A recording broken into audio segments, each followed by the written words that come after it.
Yeah, no witty quip at the beginning of the show. Oh, really? Because you had a witty quip before the show started. That look like a goddamn trucker right now. Well, you're wearing a trucker hat that says Green Lantern. Mm-hmm. You're wearing plaid. You have a T-shirt on.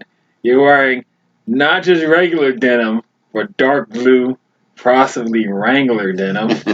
And you're wearing some what? They look like house shoes at the moment. I know. That's par for the course. I knew your monkey ass was gonna say some bullshit. I knew you was gonna say some bullshit. And you know what? You come to the door, you're smoking, and you know I got a cigarette dangling out my mouth. You got a witch finger on your cigarette, just the ash waiting to fall off, and you're like, get in here. It's like, if you were in a cab, I figured you'd expect me to follow the rules of the road. Ass, cash, or grass. I know your monkey ass ain't fucking talking right now. What? Nigga, you been breakdancing all morning. You know what? With your dirty ass hoodie. You look like you've been fucking spitting on your stomach on a piece of cardboard all goddamn day for spare change. This is what I call urban camouflage. You look like you're like the lost member of the Fat Boys just got out of jail. Like, oh wow, they let DJ Poppin' Fresh out of fucking jail? That's cool. That's dope. Man, that's too old for the programs. Though. Okay, well, Google it, Thundercats. Yeah, Google the Fat Boys. And this was during the era of like niche rappers, where you had to kind of have a gimmick, where you had like the Fat Boys, and Crisscross. Well, Crisscross came like years later. Yeah, years later, but Crisscross is more 90s and 80s. Yeah, that's true. But everybody in that era had like a gimmick. Well, guess what? Poppin' Fresh is back, and you know he can never be whack.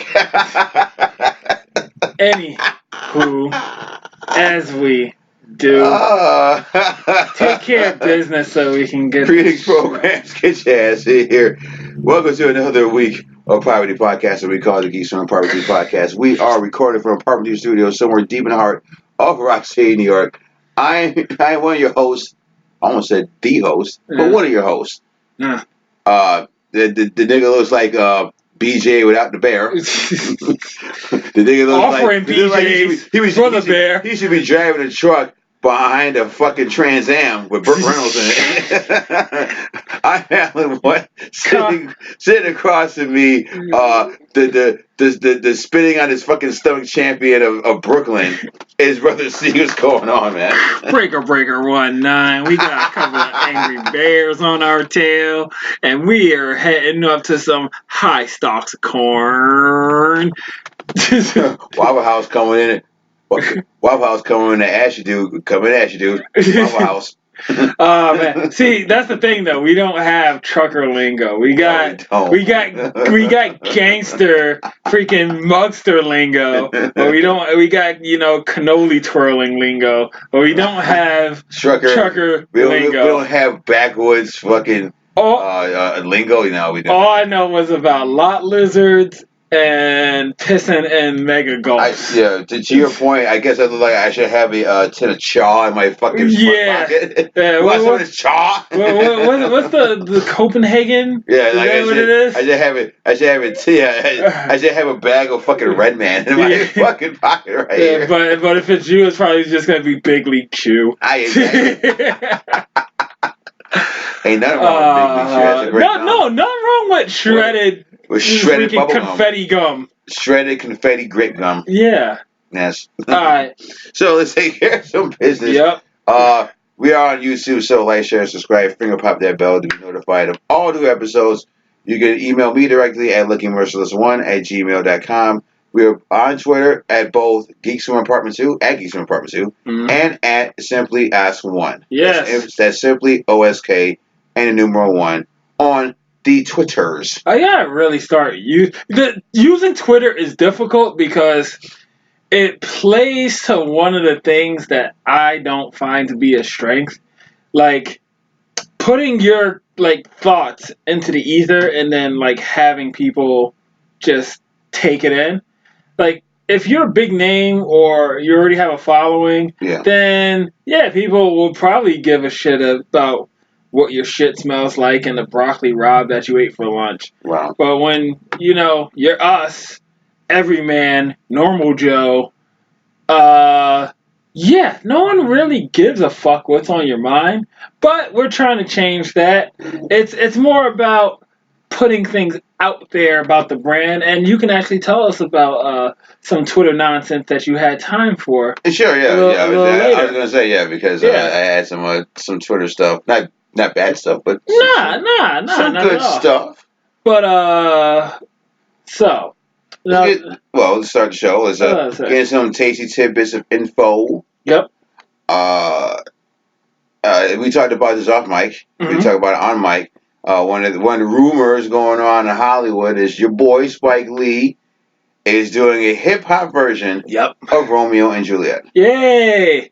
Now, I'm not sure if the Thundercats would remember, but we had a rather updated version of Romeo and Juliet done with a young Leonardo DiCaprio. Yes, and that was Claire Danes. Yes, and that was actually not bad. I mean, it was definitely overly dramatic, but that's just Shakespeare. I don't think I've ever seen that movie the whole way through. But it's just, okay, so anybody that remembers or was forced to read Romeo and Juliet in school. Which I wasn't. Yeah, neither was I. But I read it on my own. You remember the stories, two families, they're fighting, star-crossed lovers, blah, blah, blah, blah, blah. But in the update... Yes, the Montagues and the Capulets. Capulets.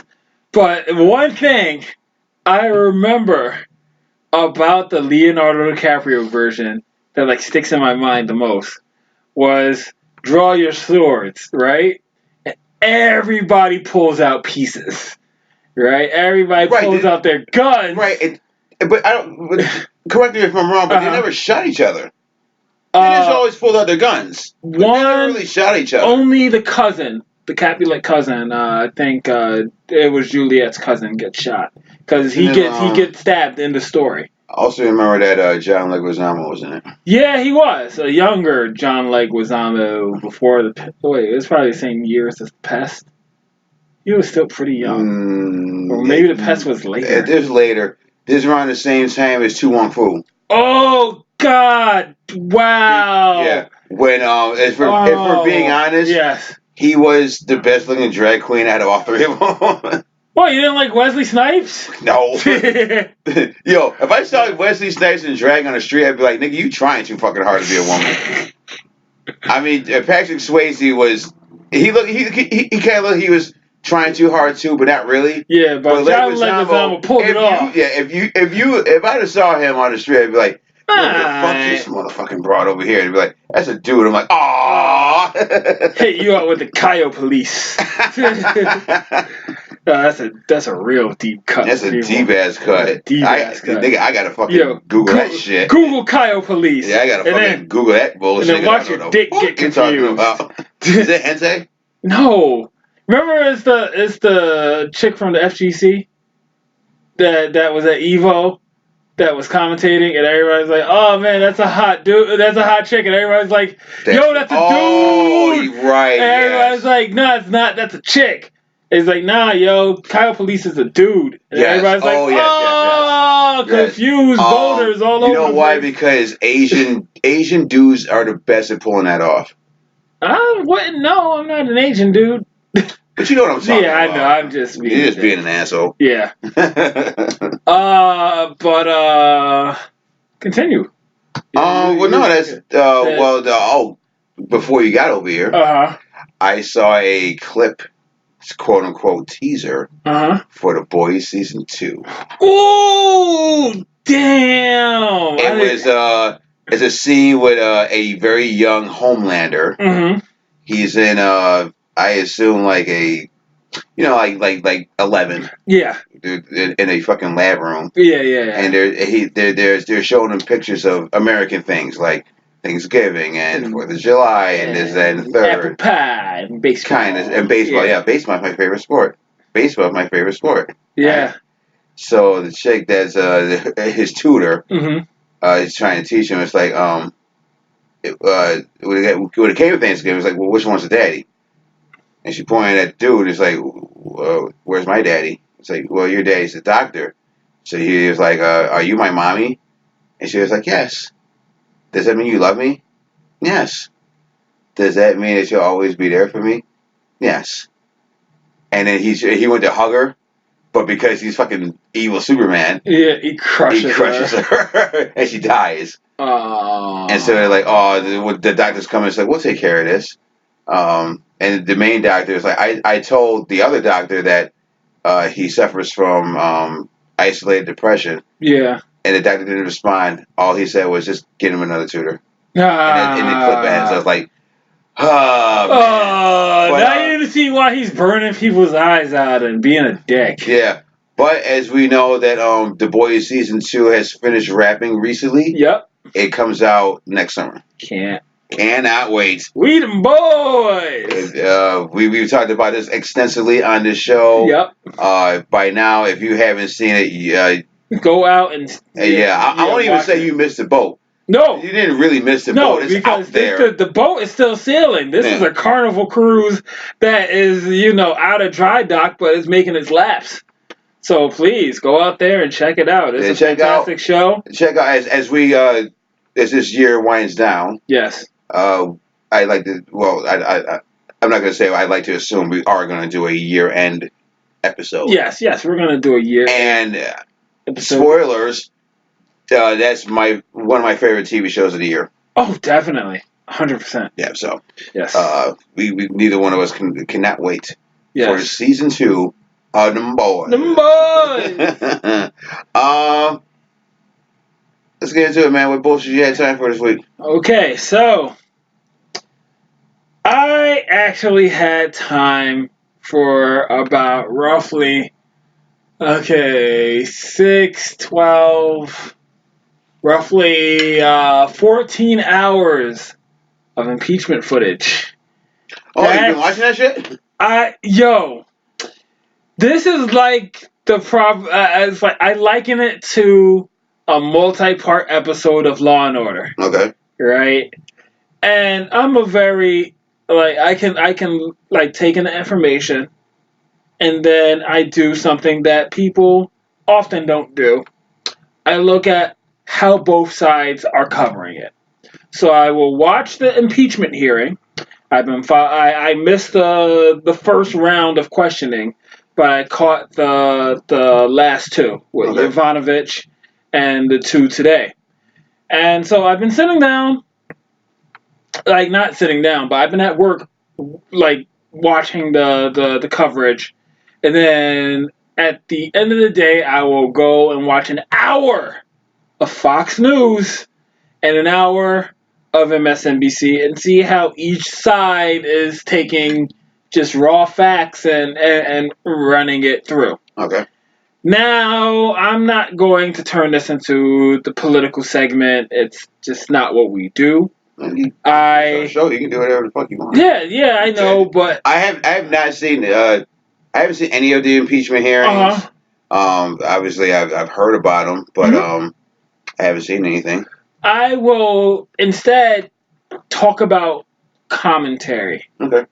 Around, based on the people around me, because I have people that are pro-Trump and, never Trumpers, as they call them.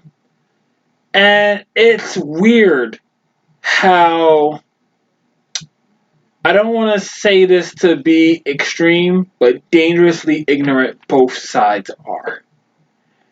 In the sense that I'm listening to this trial, right? And I'm just listening to it because I want to know information.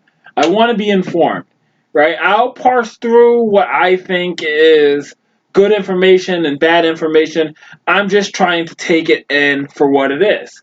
This is a historical event. We don't get impeachment every freaking day, but on one end of the spectrum, I'm getting people come up to me, oh man, why are you listening to that farce bullshit? That's just them trying to, put a bad mark on Trump's name. So, when he leaves, he just has a black mark on his name. Then I got other people saying, oh man, they should have done this years ago. They should have did this when he first got in office. He was a joke and he was a mistake. So I'm standing there and I'm like, do any of y'all understand why this is even happening? Or are you just taking bits and pieces of what people tell you and just running with that ball to the end zone? And most of the time it's yes. That's what people are doing. They are in their echo chamber. They are hearing information that they want to hear, be it, although he's bad, he didn't do anything illegal, blah, blah, blah, or, the economy's good and it's the best it's ever been because of him. And, everybody is listening to their point of view, but no one is going to the opposite side to get the opposing point of view. And everybody is forgetting that although this is political in nature, it is, a political hearing, at its core. This is also a legal issue where precedent is being established. We've never had an instance of a president going to a foreign body looking for aid in a domestic matter. So I liken it to someone, you have a cookie jar, they put their hand in the cookie jar, you slap their hand. Gotta establish the rule that your hand will be slapped if you go in the cookie jar. That's what this is. Mm-hmm. This is not as cut and dry as it was with Clinton, where his infraction was perjury under oath. And guess what? We have a rule for perjury under oath. If you're found to lie under oath, that is a crime. We don't have a rule for supposed quid pro quo, bribery, whatever they want to label it nowadays. We don't have anything on the books of how do you deal with a president that does that. Now, if he did the same thing Nixon did, then guess what? People will go back to Nixon, say, this is what happened to Nixon, this is what's going to happen to you, we'll do that. Right. But we don't have that. So we have to go through the motions to establish what happens if this happens again. And I've had to explain that to people about 50 different times in 12 different languages.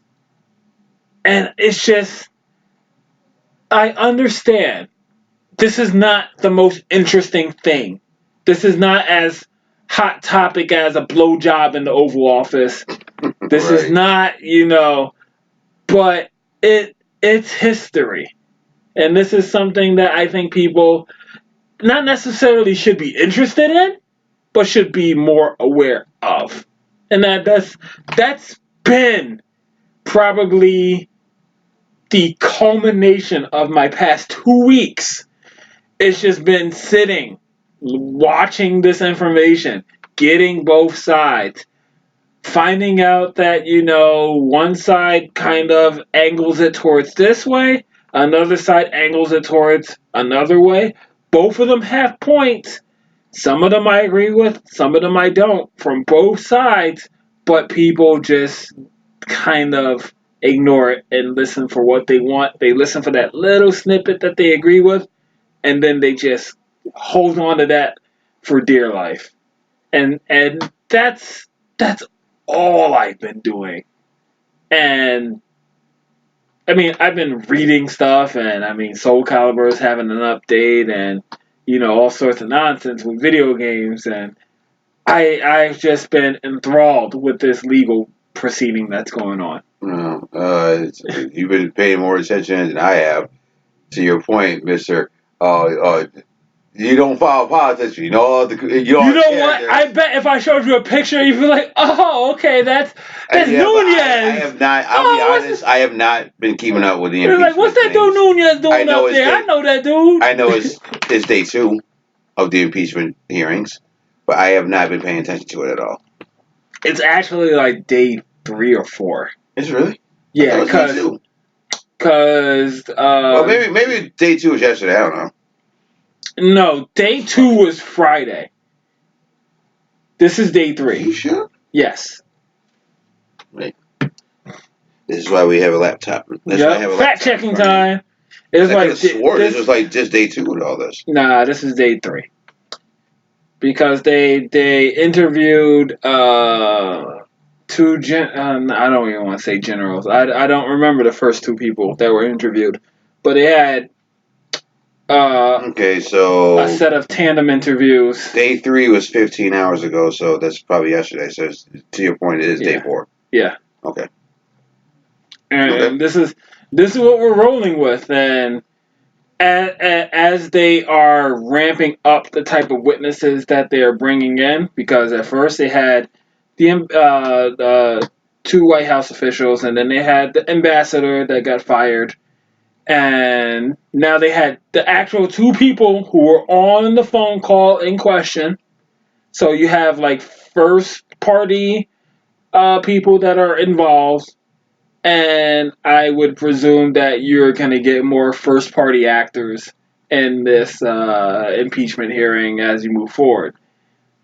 Okay. All in all, I mean, it's really just, can you get people to understand that something bad happened? Okay, something that shouldn't have happened.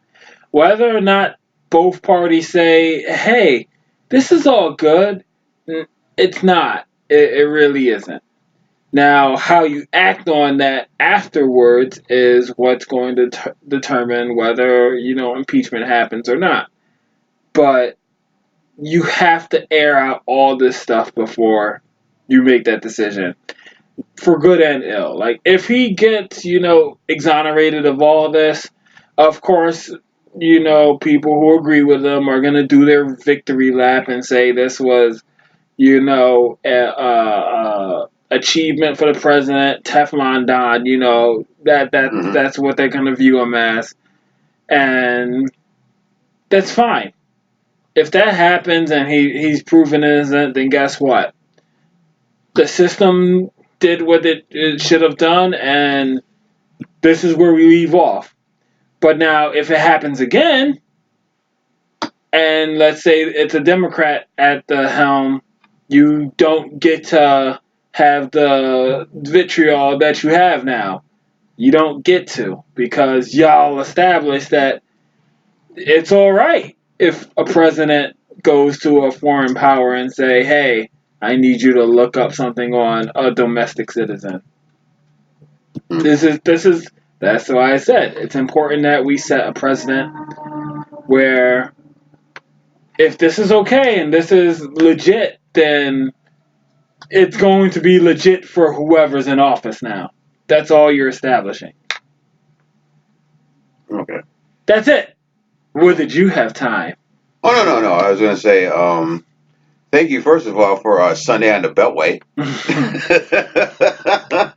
Thanks, bro. This is foot the nation. I look like, to your point, how I'm dressed, I look like I'm a fucking Trump supporter. I am not for or against him. I didn't vote the last time. I always thought that this was the greatest social experiment in U.S. history. Yeah. Because how do you, with everything that Trump said and did, still put him in office anyways? Well, interesting. Okay. I always just thought it was just interesting that it happened. Yes. It's like, well, I think at the end of the day, people wanted to see what he would do. Now, the problem with that, and I've gone through extensive videos and essays and stuff about that, is that he ran on several ideas, right? One idea is that I'm here to shake up Washington. I am not a politician. And I am going to, fulfill all these promises as a businessman in the presidential capacity, of which that's all well and good. But you haven't really done that at all. Mm-hmm. You've made decisions that people have found questionable. You've made decisions that people are arguing are illegal. And your, moral fiber has not been that of a reputable president, in my eyes. Mm-hmm. But at the same time, There are people out there that voted based on the idea of he tells it like it is. Right. That's not a reason to vote for somebody. They tell it like it is nothing, essentially.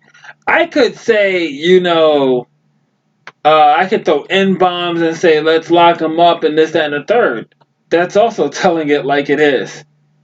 If that's what you agree with, people just kind of saw that and said, I agree with this sentiment, and he is an official capacity, so he's right.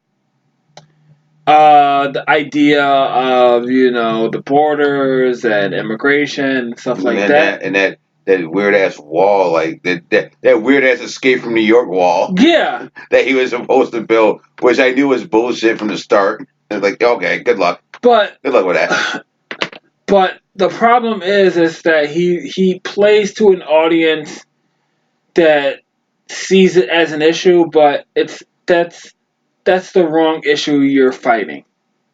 You know what's funny is Mm-hmm. that even before he got elected president, Yes. he said some real harmful shit, Yes. and he still got elected. Again, I'm not pro-Trump or anti-Trump because at the end of the day, But you look at the facts and you not only make do an I look at the assessment. facts, but at the same time, as a great philosopher once said, Mm-hmm. are you better off 4 years before than you are 4 years from now? Are you going to be? Yeah. And it's like, well, that's you have to be more concerned about the local level of politics than Yeah. I feel like the national level of politics. Sometimes it does affect you, but for the most part, it's local shit that Yes. affects you. Decisions that are made for your neighborhood will affect you more, I feel, than national shit. I actually. But Yeah. No. No. Go ahead, because I'm going to make a point after that. okay, but he should have been disqualified before he got elected, and people was like, nah, he tells it like it is. So then, if that's the case, then you like to. If people are, his appeal was he speaks his mind. There's no filter. Yeah. How the fuck are we still fucking sensitive then?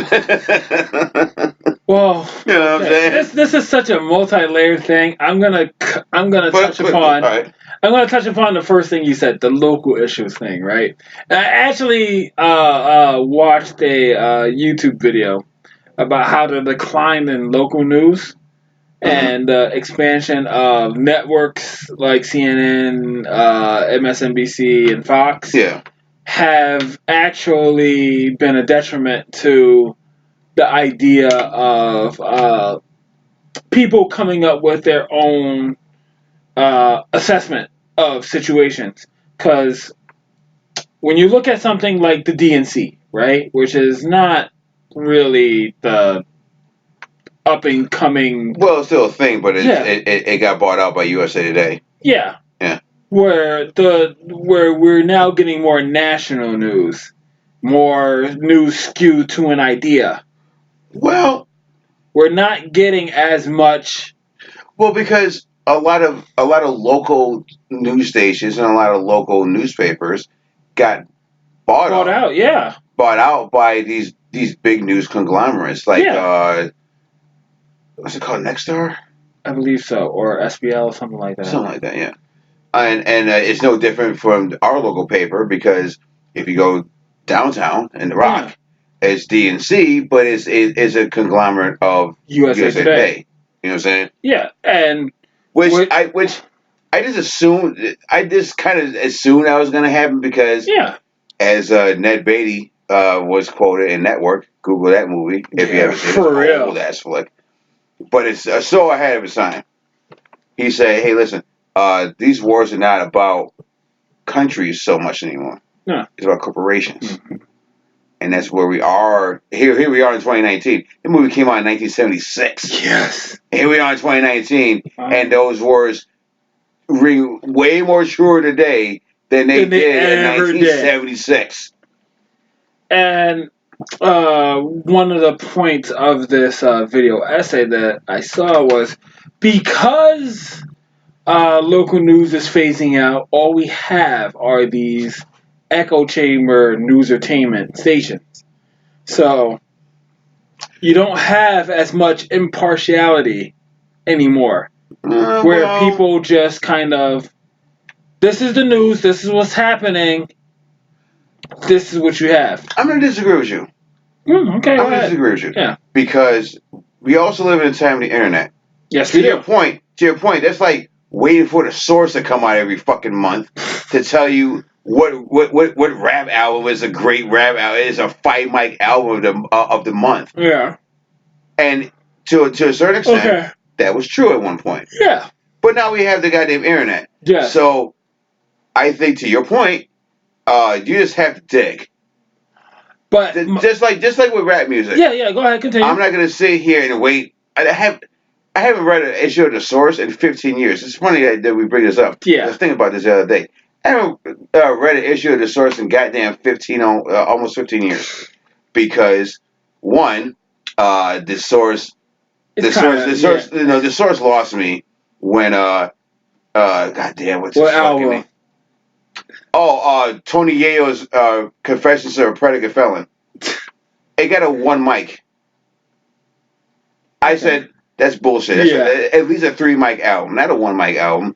I couldn't take it seriously. Like, where's the bias here? Yeah, no, there was bias. Yeah. Because I forgot, god damn, what's his fucking name? Shit! What's his name? The one of the owners of The Source, who was a rapper, had a beef with Eminem and 50 and Aftermath and Shady and all that shit. G-Unit. So they skewered that shit, right? So I'm like, no, I can't take you seriously anymore. At the same time, that's when the internet, I feel, it's 05. Yeah. So this is where the internet kind of blossomed for me. Mm-hmm. So I didn't have to rely on the press to tell me this is cool, this is not cool. I just went out on my own and said, okay, show me what you have, internet. Yeah. To your point, because you said you've been doing the research. You've been reading the shit. You've been keeping up on this. Yeah. Trying to learn the facts. And that's the thing. It's like, learn the facts. This is why I can't talk about the impeachment, because I don't know the facts of it. Yeah, that's fair. See what I'm saying? That's why I haven't chimed in and we don't have a discussion or / debate that's on all of this, is because I haven't really been paying that much attention. Not that obviously it's I don't know it's a thing, or that I don't follow politics in a certain way. Because you have a cursory awareness of what's going on. Yeah, but not even that. But I want to be entertained at the same time. Yeah. So if you did like Schoolhouse Rockin' is the Trump impeachment, I'd sit there and watch that shit. I'm like, he just said Trump. Yes, he's only a Trump. And we're trying to get him the fuck out of here. You know what I mean? And I'll sit there and watch that all goddamn day. Like, trying to see if he's really a Trump. You know what I mean? Yeah, no. But, okay, so getting to your point with how you began to dig for other sources when the source let you down. Right? You have to understand that where you or me to an extreme will watch stuff that will actively make me mad, but I pursue it for, the sake of roundedness, so to say, right? Most people don't do that, won't do that, don't care to do that. They will seek out what interests them, and when you have Google and Facebook's algorithm funneling stuff to your interest, that makes things slightly harder. But I don't even trust Facebook. Yeah, no, I'm just... Because if I trusted Facebook, if I trusted Facebook, I would believe that The Rock died. You know what I mean? Because I saw that on my Facebook page. Yeah, like, these The Rock died. The Rock died, and these two twins were voted the most beautiful in the world. I'm like, okay, before I really sit there and think that's real, I know that I was just on WWE.com, and if The Rock died, don't you think that WWE would have had that been on a front page. But you wouldn't believe Yeah. how people just write off the idea of digging beyond their interest. And that's one of the things that makes intellectual ventures fun and interesting, where you find out what people who don't agree with you think and how they operate and Right. why they don't think the way you think, and you get into their shoes, right? Now, let's say I'm sitting here with a Trump supporter and they are, tossing their facts at me. I have to not only visualize, okay, what is their economic status? What do they do, outside of this arena that we're talking in? Mm-hmm. How do they, what type of media do they consume? Do they sit down and are they the type to entertain a person that plays video games, right? Are they boomer or zoomer, as they say nowadays, with the okay boomer nonsense going around? Wait. Yes. What's a Zoomer? That be Is that somebody that just plays Sonic the Hedgehog all day? Yeah, pretty much young cats, Thundercats. We call them. We call them Thundercats. The old heads with their fists shaking call them Zoomers. Bring your Zoomers! No, I call them Thundercats. Yeah, we call them Thundercats, right? But the people never really look at the type of person that they're debating, arguing, having a tiff with. They only look at, they don't agree with me, how can I change their mind? I'm going to change their mind. And rarely do you ever change anybody's mind via argument, via any type of discussion that really challenges their belief, because people will retreat to the people that agree with them. Right. And that's what I'm seeing more and more of, where I can kind of sit back and look at everything that's happening, and it's not a thing that's putting me at this level while people are at this level, or anything like that. It's just I'm akin to a watcher. They watch the events unfold. They have their opinion, but guess what? They watch. That's what they do. Oh, Watcher, for people out there not to know, is a Marvel character. Yes. They were like the they're like the stenographers like of the universe. No, they're like the Lanterns. Yeah. Okay. The first Lanterns. Okay. There you go. Well, now you gotta explain what the first Lanterns are. First Lanterns were a group of aliens that came to that was always around. They the ones who created the rings. They at first were not. They didn't interfere, but then they saw what was going on in the galaxy. It was like, we gotta do something. Yeah, we gotta stop this. We gotta stop this shit. So guess what? We're going to create these rings with powers. Yes. And that's how it works. Yeah, but the Watchers were like the Lanterns, but they didn't have the kind of craftsmanship to make rings. That's how that works. Yeah, and they had giant heads, not penises. Yes, like and so are the Lanterns. Craniums. Yes, and so are the Lanterns. Alright, that was... So, yeah, Face the Nation. that was, wait. I think that the title of this show is going to be Geeks From Apt 2 presents Sunday morning.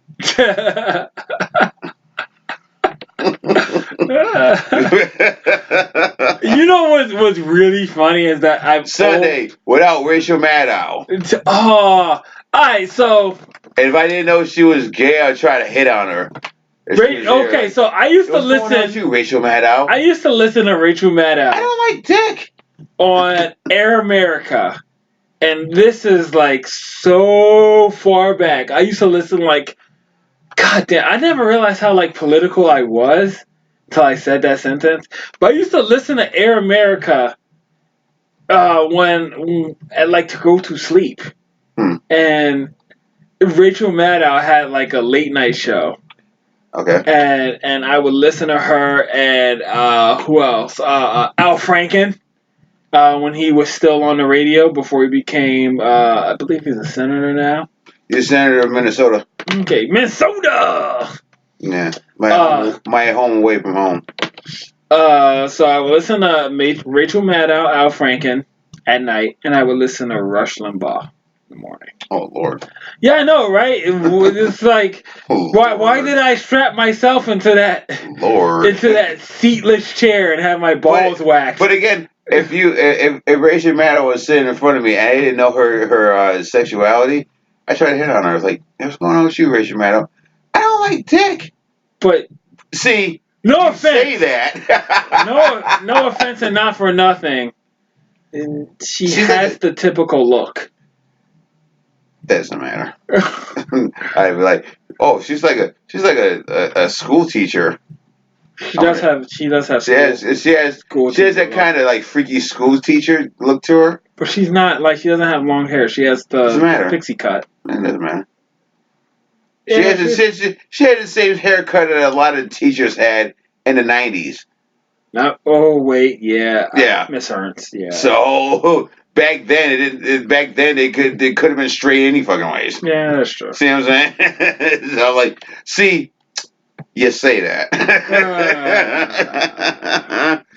Anything else you have? Any other bullshit you had time for this week? Nah, just listen to the people yell at me for blaring this impeachment trial. And mind you, these things are not short. These are 4, 5, 6 hour questioning cycles. Really? So this is a WWE pay-per-views of fucking politics? Yes. Oh man. This is SummerSlam. and mind you, this is Survivor's. This is Trump's Survivor Series. Minder. This is like that might be other. This is Trump Survivor Series. The Trump Survivor Series. Now, the thing that makes it even better is like, imagine if you will, this you get a WWE event every day during your working hours, and you're just like, oh man. All those Brock versus Roman Reigns matches happen back to back to back. Really? Oh man, we get Brock versus Rey Mysterio every day. Every day? What? What? He's gonna body slam another announcer because he doesn't know where. So basically, this is John Moxley versus Kenny Omega every goddamn day. Every day. Well, Wrestle Kingdom 18. That's a little much. This full gear every day, like every day. That's a little excessive. Well, guess what? Strap in, 6 hours. Let's go. Oh God, no, no. And it's funny because if people don't know, I'll give you a little rundown how the trial goes. Right. So they get sworn in. They get to say their opening statement, and then the head of the inquiry gets to have his first round of questioning, and then his counter gets to have the second round of questioning, and then they subsequently alternate between Republican and Democrat inquirers, and each person gets like 5 minutes roughly of questioning. So imagine, if you will, you're sitting here, and it's a row after row after row of good cop, bad cop, good cop, bad cop. And you have to just sit there and listen to it all. People questioning your loyalty.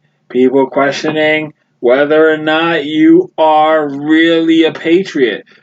And then you have questions of, yo, why you dressed like that today? That's a legit question that came up today. Why are you dressed like that today? Why did you get mad when someone called you Mr. and not Lieutenant? These are questions that why are you wearing an 8-ball jacket? That's weird. Yeah, why? That's weird. That's weird. Yo, why you look like a long haul trucker? That's weird. That's weird. Okay, asshole. Don't think I didn't catch that joke, a-hole. You know why? Because I felt like it today. That's why. Well, you look like you playing Farming Simulator 2019. What, you don't like my hat? You don't like my hat? I like the hat. The hat is fine. I will say this. This is not a winter hat. Oh hell no! It has speed holes in it. Oh my! Aerodynamic speed holes. All right. I got another Green Lantern hat coming to me. Yeah, is it a Scully? No. It's a little bit more appropriate than this one. Well, that means it's a fedora. I bet you there is a Green Lantern fedora out there. I'm sure I did not get that, asshole. You got anything else to say about politics and the? No, I'm done politicking. All right. Well, that I'm ready for regular licking. Right. That was that was CNN take. Yeah, double CNN. Double CNN take on the Trump impeachment. So, Yeah. thank you for informing me. Cool, concentrated Negroes. It's CCN. That's what we're doing. Cool, concentrated Negroes. Yep. Fuck that. That's a fucking. That is the title of this fucking show. The CCN? I swear to God, I gotta fucking put that down somewhere. Capone and Noriega. Capone and Noriega News? Cool and concentrated Negroes. CCN. The CCN. That's Canada, isn't it? Is it in you? Cool, concentrated Negroes. That is our fucking. That is our goddamn title of this goddamn episode. Yeah. For the 33rd Enjoy. episode? Yes. 33. Oh, God. Oh, Lord have mercy. So, to take it back to some to some nerd shit. Yes. Get ready for your eyes to be glazed over for a second. All right, what happened in wrestling? Okay. We talked about this on Thursday off mic. Yes. But the programs don't know. I've been watching NWA Power. Niggas with attitudes. Power! It's not niggas with attitudes. Yeah, I know. It's National Wrestling Alliance. Yeah, but... Here's a brief history lesson about NWA. The NWA at one point was the governing body of all of wrestling. Really? Yeah. This is back before WWE? Before WWE. Oh, wow. It's the first major wrestling organization. So they're the Greek gods before Jesus came through. Sure. Okay, cool. Yeah, Jesus was the first NWA champion. Know what I mean? Yeah. But yeah, NWA was the governing body of all the wrestling. Mm-hmm. And then because they're territories, but they all converged from with the NWA. It's almost like the mafia. Okay. Okay. And then after a while, things got splintered. And then you got the WWF, and you had Texas, you had Florida, you had this over here, the Midwest. I remember you showed me that segment when they did the old school wrestling, and it was like Southern. So everybody had their own little wrestling organization. But right. But the NWA was still this big thing until Ted Turner bought it, and he turned into WCW. Okay. Right? History lesson. So now the NWA after that was kind of like the starting ground for a lot of other organizations. Yes. Like, for example, ECW. Okay. ECW at first, when it was just Eastern Championship Wrestling, was part of the NWA. Same thing with Impact. Oh, really? Yeah. I didn't know Impact was that old. No. Not that it was that old, but they have roots in it. They have roots in NWA. Okay. But as time went on, the NWA lost value. It diminished in value. Until your boy, Billy Corrigan. Oh! What's going on with your fucking mouth? Nothing. I have a little, tooth chip stuck in there. You get the worst teeth in fucking... I know. My mouth is your fucking glorious. teeth is bullshit. Teeth are glorious. Are they? You just had 4 teeth taken out like 2 weeks ago. Shut up. Okay? Glorious! No, I won't give in. I won't give in because my teeth are not glorious. Fuck out of here. See? Anywho. Yes. So, Billy Corrigan, lead singer of the Smashing Pumpkins, Yes. bought the NWA. Bought it. Yes. Lock, stock, and barrel. And since then, he tried to resurrect the NWA. Mm-hmm. Part of that is doing this YouTube show called NWA Power. I like this show quite a bit. Now, there's a lot of people on there that, unless you are a big time wrestling fan like I am, you'll not know who you're the not fuck gonna. they Yeah, are. if I sat here and told you names, you're like, who? Like Toby Trash Bin Walker. Okay, let's do this right now. Okay, go ahead. Nick Aldis. Nope. But you know his wife. Who? Mickey James. Really? Nick Aldis is the NWA World Champion. Nice. You might know some. You might know maybe one or two. Yeah. Mr. Kennedy. Yeah. Kennedy. Yeah, I remember Mr. Kennedy. Damian Sandow. I do know Damian Sandow. He's in NWA Power as well. Okay. Okay. Here's the thing that separates NWA from everything else right now. Okay. Their big stick is that they don't do wrestling in big arenas or stadiums. Mm-hmm. What they do is they do it in a studio, in a TV studio. You know what? So this sounds like, okay, remember how I kept saying WWE needs to take the Lucha Underground route? And they just need to up their production, give themselves some legit camera angles, and suspend with the goofiness. Well, guess what? That's what this sounds like. That's what NWA Power is. It's kind of like Lucha Underground.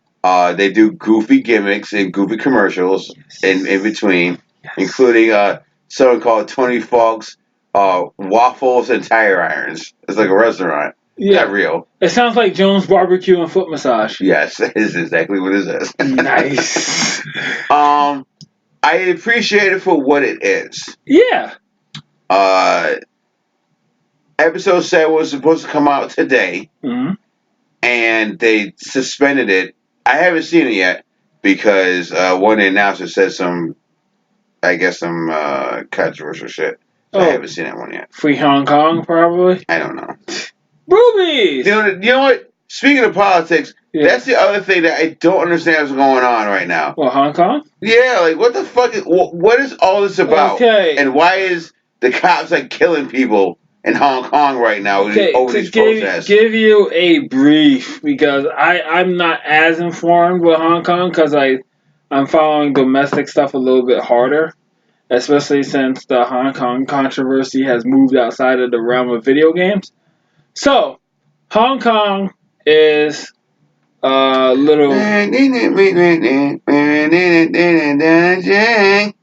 Okay, so mainland China is trying to have a... If anybody out there knows what song I'm singing right now... Yeah, for real. They know... That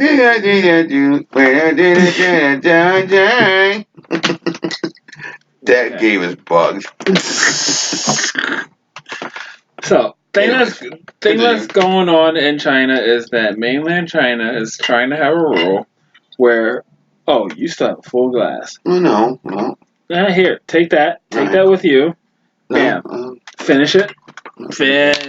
But why you explain what's going on with Hong Kong? Because I have no clue. They're trying to have a rule. And it's been going on for like weeks. No, let's. I'm sorry, not weeks, but months. Yeah. It's been going on since like the summertime.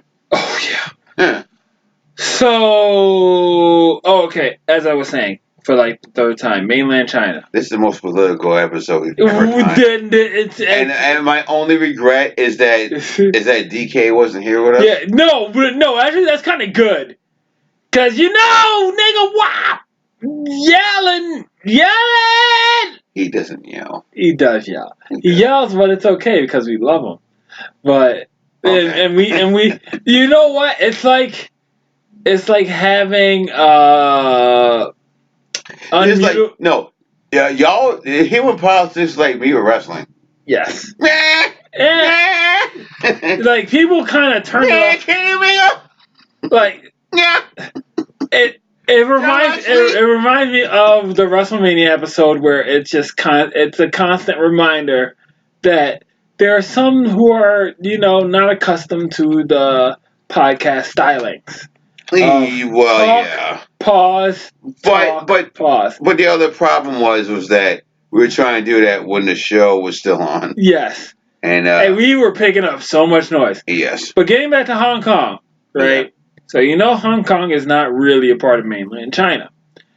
So they're trying to have a law where, hey, guess what? We can extradite criminals from Hong Kong to mainland China to have them, meet out their punishment there. That's a problem. That's a real big fucking problem because their ideologies don't align with Hong Kong's ideology. So you could have a lot of unfair. Look, you're in Hong Kong. You need to bring your ass back to fucking China and deal with this shit because you said something that the government doesn't like. So let's say a political prisoner, right? Let's say they say, I don't agree with shit that's happening in China and they're in Hong Kong. You can pluck them out of Hong Kong, take them to China, and then they get their just desserts there. And that's a problem because when you have regimes that don't align, you can have lots of problems when you mesh their legal systems together. So the people in Hong Kong are like, look, this is really fucked up that y'all are trying to do this because it gives y'all the ability to pluck out people who you don't agree with at a whim. Right. And in doing so, they decide to protest. And in protesting, shit got fucking real. And shit got real to the point where these cops are shooting motherfuckers. Cops are shooting motherfuckers. I've seen videos of what looks like the raid scene from The Dark Knight. Okay. Where shit's on fire, cops are running down the street to meet a crowd of people who are protesting. I've seen. It's off the end of another movie that you have not seen, so we're not spoil that for you. I've seen cops dress up as protesters to infiltrate the protesters and then get on a police bus that was, had rocks and bricks pelted at it. I've seen stuff online where I cannot, say how credible it is, but it is something that has been put out there into the ether that people who are protesting and that are arrested announce their name and that I will not commit suicide because they have been killed while detained and said they committed suicide by people who are detaining them. They are air quote Epsteining people. And it's bananas. But at the same time, I respect what they're doing because they are standing up to a regime that they don't agree with, rules they don't agree with, and policy that they deem damaging to their way of life. And it makes me wonder, like, would Americans do that to that degree? Like, let's say, we get so decisive that one group has to completely uprise against what they deem is unfair and un-American, and what that happened? We had it with the Civil War, but can you see something like that happening again on such a large scale in America? And I'm just like, yo, Hong Kong is ridiculous, but this is also one of those necessary points in history that we have to have. So that's my thought on that. Jesus Lord, this is like the most political episode we've ever done. I know. This is what happens when you tune into CCN. Okay. Well, at my end, this is what happens when you just deal with pop culture because That's what I had time for the bullshit for. And you know what's funny is that a lot of people who are nerds, geeks, whatever, what have you, uh, got their taste of Hong Kong when Blitzchung, a Hearthstone player, got reprimanded by Blizzard for saying "Free Hong Kong" during a stream. Okay. And so that was a lot of people's first instance. We had a lot of. I'm not sure if you heard this. This was in the No. news a couple of weeks ago. No, probably not. Well, you heard about people's involvement in Chinese industry and how Like LeBron? yes, Yeah. that actually stems from what happened with Blitzchung, who is a Hearthstone player. That's a Blizzard game, and they do a lot of business in China, right? So what happened with him? He said, free Hong Kong, Chong, Free Connie Chong, Chung. free Connie Chung. I knew you were gonna go there. I don't. Oh Man, God. she's trapped in Hong Kong. Well, get her out of there. Maury is like, yo, what's going on, with my baby? With my bae. What's going on, with my boo? So when it came to Blitzchung, what happened was this. He said "Free Hong Kong Revolution" now during a stream, right? Okay. I said Hong Kong again, didn't I? No. Fuck. No, I was just laughing. Yeah. There's so many names we can do for this. Yes. Free Connie Chung.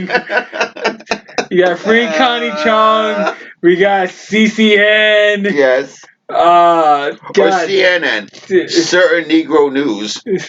Yes. But continue, please.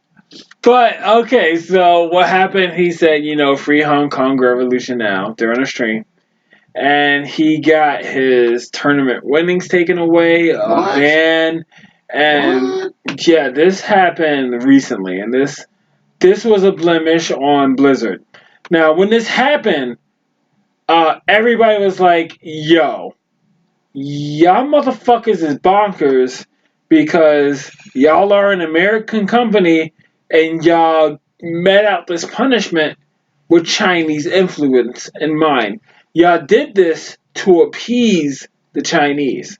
And that's when you have LeBron James coming in, you have other companies coming in saying, I'm either, with Hong Kong or I'm not with Hong Kong or I'm just trying to be impartial and make my guap here and there. And this became a very big issue just over a video game because it showed what certain American companies were willing to put on the line when it came to the international market. Now, we've seen this, and a lot of people have seen this in the movie industry, where you have a lot of companies playing towards the Chinese market because that's a lot of fucking money. Okay? We saw The Meg. Okay? We saw Skyscraper. Okay? Have you seen the Asian cut of the Avengers? No. Where they have a whole scene dedicated to like an Asian doctor saving Iron Man. Fantastic. And so those are the points that people made. Like, look, yes, it's a huge fucking market and there's millions and millions of dollars there. But are you willing to align yourself with a totalitarian regime that does human rights violations in order to make a buck? Some companies have said, hey, you know what? We don't want to put our hands in that cookie jar. Other companies said, cookie, cookie, cookie. We love cookie. And they're going to make their money. I think this is our 33rd episode of this? Yes. And this is the most Brother C-centric show ever. This is as Brother C. Because you have been taking over the show. I'm sorry. And I'm just standing here and just listen to what you're saying. Yeah. But this is your goddamn show. This is your goddamn show. So, you know what? Yes. by the end of this, I want you to pick a fucking name for this fucking episode because this is your goddamn. I am stuck on CCN. All right. Yeah. All right. So, to get back to some nerd shits Yes. for a second. For a little while. Let's inject some levity with our penises into the show. Oh, okay. There you go. I'm not doing that, but okay. That's happy time murders. This. So, well. Yes. There is some silly shit that happened this week. Mm-hmm. Here's another thing about wrestling for a second. This time last week. Yeah. There was a return of one of my favorite wrestlers of all time. Mae Young's hand. No. Top 3 dead or alive. That's the return of CM Punk. Yes, you did inform me about this. Yeah, I did. We talked about this off the mic. Yes, we did. So let's talk about this on the mic for the programs out there that do not know who CM Punk is. A brief history lesson. CM Punk, at one point, was one of the biggest wrestlers in WWE. He would chant his name. He was the longest reigning WWE champion in the modern era. He won he actually won the belt back in November of 2012. 2011, I'm sorry. He didn't lose the belt until January of 2013 when The Rock beat him. That's how long he had this belt for. Damn. The very next year, 2014, CM Punk, because of health issues and personal issues, decided to leave WWE.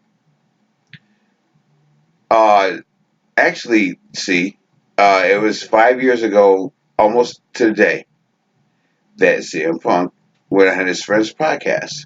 Yes. And talked about, and told WWE about themselves.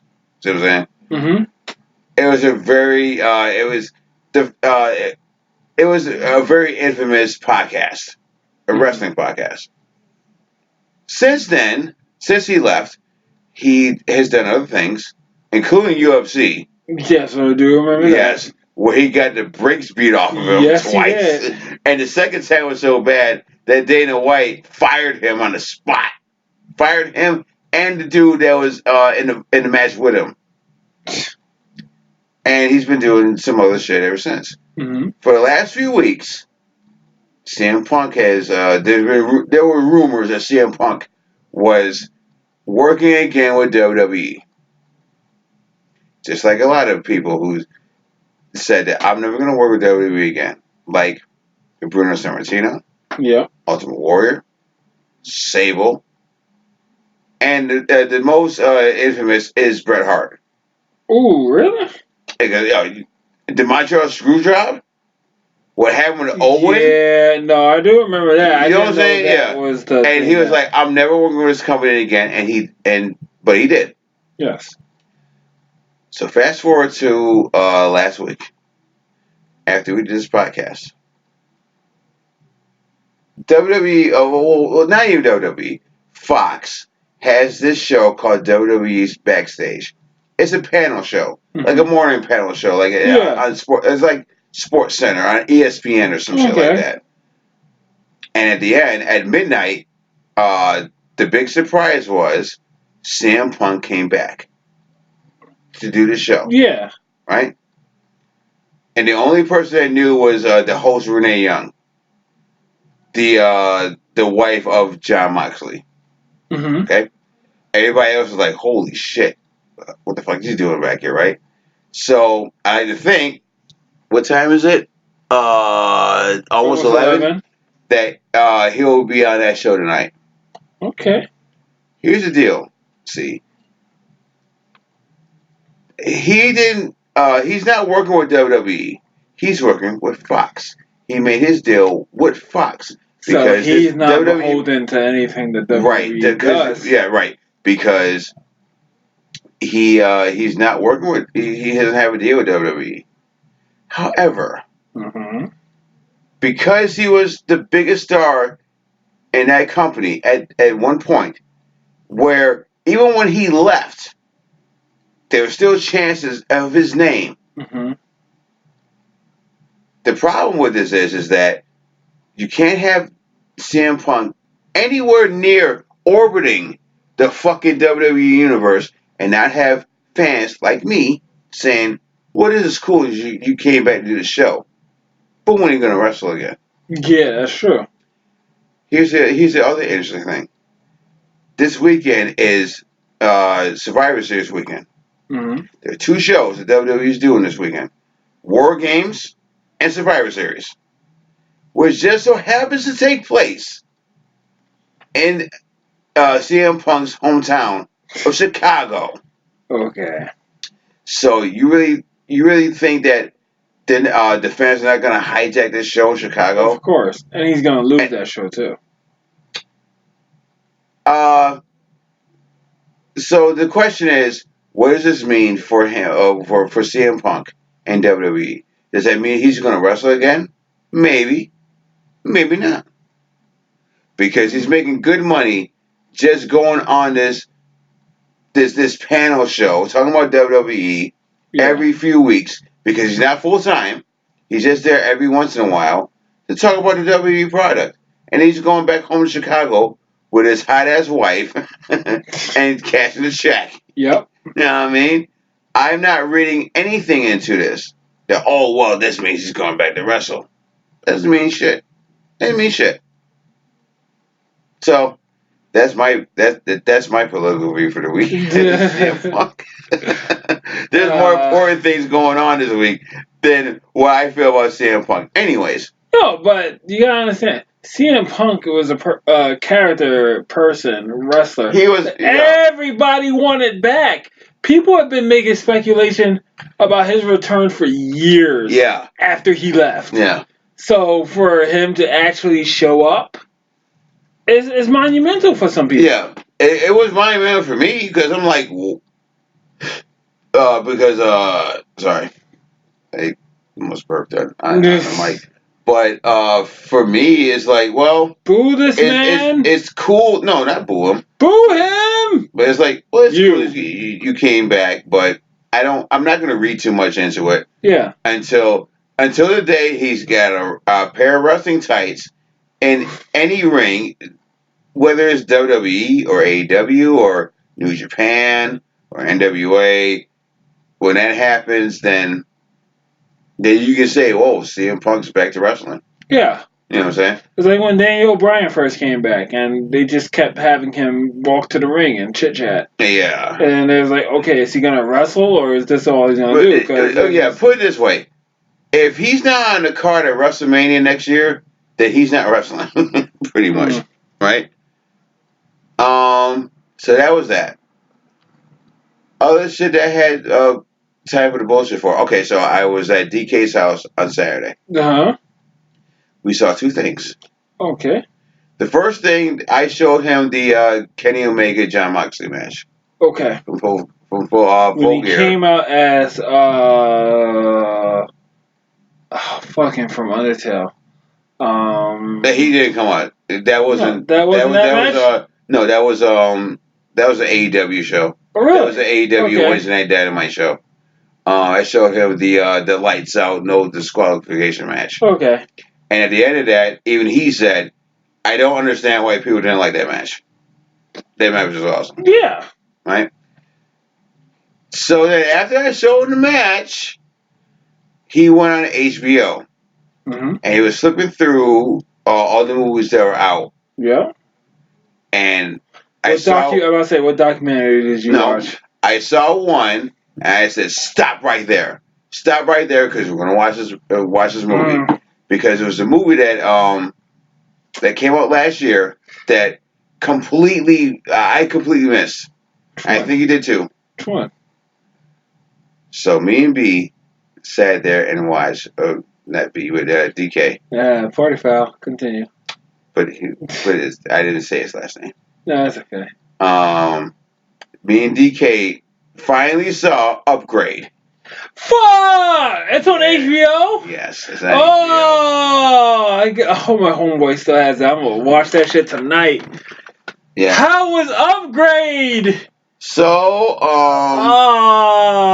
I know I wanted to watch that because it sounds so stupid. And I sat there. We both sat there like, man, we can't believe you're not here for that. Oh, because that was definitely like, let's get drunk and watch Upgrade. Right? That was Saturday. So here's the fucking premise of this movie. Yeah. There's a guy named Gray Trace, a mechanic. Yep. At some point, him and his wife gets mugged. Yes. The bad guys kill his wife. They try to kill him, but he's a quadriplegic. Okay. He basically he gets a Syrian in his brain. Yes, he gets a Syrian in his brain. Yes. A microchip in his brain that gives him all these abilities. Yes, it does. Including learning how to fight and all this, right? I know Kung Fu. Yes, pretty much. Yep. You know what I was thinking about when I saw that's the premise of the movie. Yes. But you know what I was thinking about when I was watching this movie?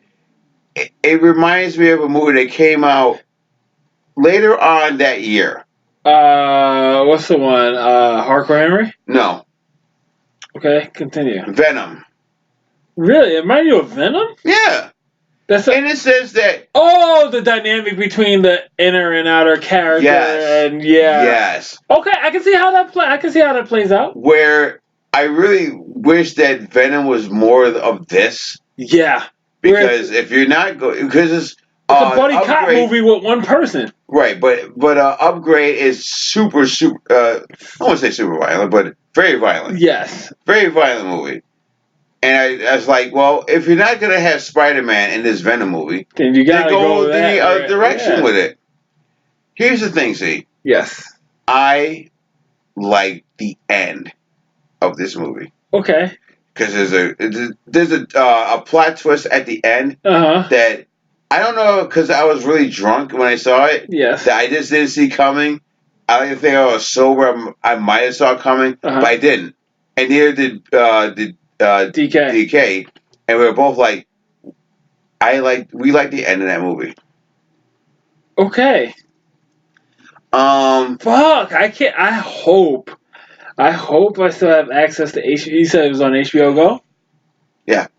I hope I still. That's what I'm gonna watch as soon as I leave here. Hopefully watch HBO Go is on the HBO Go app. Yes. It was I don't know if, because obviously this movie didn't come out this year. No. It came out last year. Yeah. And I don't know if I would have swapped out another movie for this one. Probably not, but the but point, it was cool for what it was. And that's the thing. It's like I wanted to really watch it because we have the segment "Got Time for the Bullshit" because this is that type of movie where you like, okay, really, you had time for this, then you watch it and you're like, okay. But here's the thing: we would have if the only reason we didn't see his movie last year is because the Man in Black SUV didn't have it. Didn't have it, or else we would have saw this way before we even had these mics. Yeah, pretty much. Yeah, it's just it slipped past our fingers. Yes, pretty much. Speaking of Man in Black SUV and things slipping past my fingers. So I saw him on Friday. Yes. And I was really trying to see Midway. Really? Which, okay. The new age fucking Pearl Harbor. Cause that's why I'm like, But I did want to see it. But for some reason, he didn't have it. He didn't have Midway. Mm-hmm. But he had something else. And that's my other movie review for the week. Okay. What was it? Last night, I sat here and watched the new Charlie's Angels. Holy shit!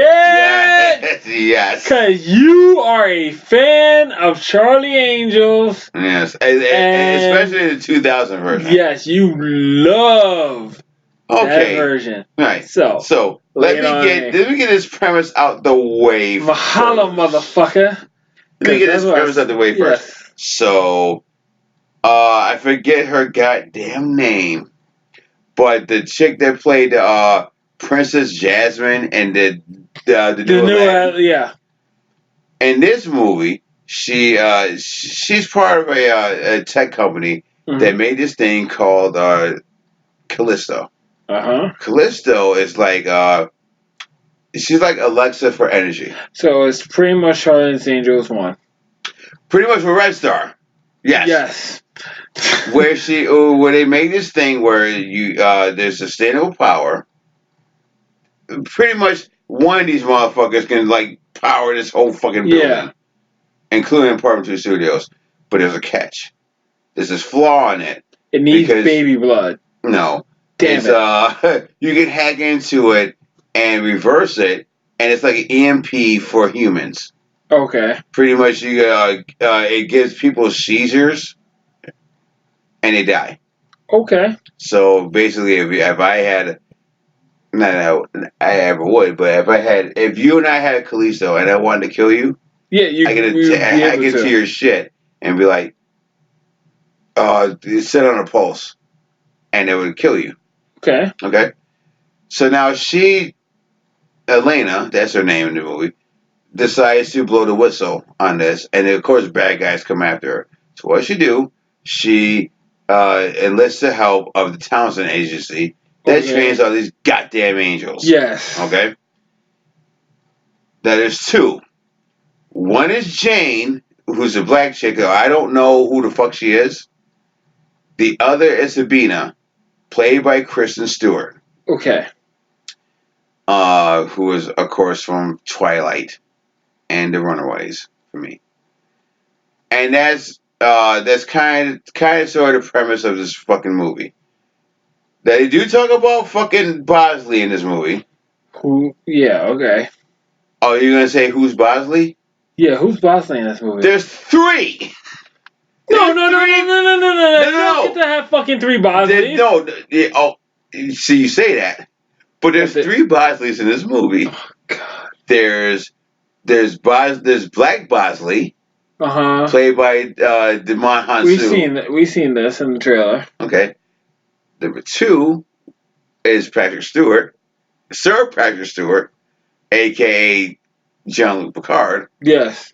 And the third is Elizabeth Banks, who wrote, produced, and directed this movie. Right? Okay. Go ahead. So, yeah. I'm still here. Don't worry. I'm still here. So that's the premise. Yes. That's the fucking premise. Let me take a drink. See? Please do. Let me take a drink. And, it sounds like you got a lot of time for bullshit with this one movie. Let me light this cigarette. Yes. Yeah. Pick it back up to the mic. Because it's rant time. It is fucking rant time, see? Alright. Suffice to say, we'll get to how much money this movie made at the end with box office numbers. Suffice to say, see? Yeah. This movie was DOA at the box office. Yeah. It fell on its fucking face. So, when somebody asked Elizabeth Banks, the press asked her, well, why this movie didn't fucking do gangbusters, yeah. Didn't do gangbusters. What'd she do? Who did she blame? This fucking broad pulled out the fucking anti-feminism card. Fuck y'all! Alright, no, see. No, see. Because that's the same thing. No, see, no. That's the same thing they did. I'm going to quote this shit. Okay, go ahead. Okay. I'm going to go with this shit. So, first she said, I think this is Twitter. Well, if you're going to have a flop, make sure your name is on it at least 4 times. She went on Twitter adding, I'm proud of Charlie's Angels and happiest in the world. Okay, fair enough. She did an interview with the Herald Sun, and she said, and I quote, look, people have to buy tickets to this movie too. This movie has to make money.